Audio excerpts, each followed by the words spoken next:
আপনারা? তুহিনা আপনার কে হয়? আমার বোন। কেন, কি হয়েছে স্যার? ওকে ডাকুন, তাহলে সব বুঝতে পারবেন। তুই না একটু বাইরে আয় তো। কি হলো ভাই?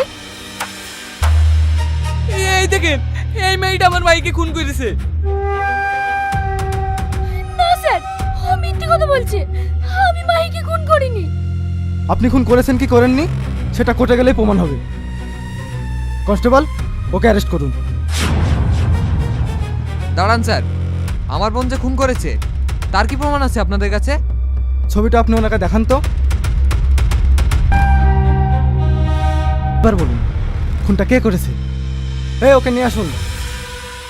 না, আমি যাব না। আমাকে ছেড়ে দে। আমি খুন করিনি।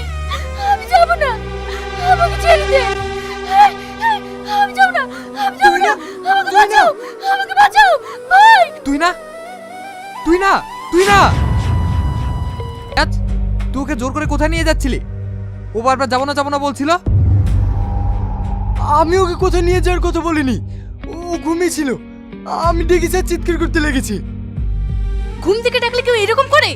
ও নিশ্চয়ই ওকে জোর করে কোথাও নিয়ে যাওয়ার চেষ্টা করছিল। তুমি চুপ করো, ওটা আমার বন্ধু। ওর সম্বন্ধে কোনো খারাপ মন্তব্য করবে না। ভাই তুমি ঠিকই বলেছো, রিয়াজ আমাকে কিচ্ছু বলেনি। তাহলে তুই এরকম করছিলি কেন? আমি একটা খুব খারাপ স্বপ্ন দেখছিলাম, তার লেগে চিৎকার করছিলাম। এখন আমি ঠিক আছি, তোমরা এখন এখান থেকে যাও। কি হলো, যাও। আর একটা কথা, আমার ঘরে আমার পারমিশন ছাড়া কেউ ঢুকবে না। এবার এখান থেকে যাও।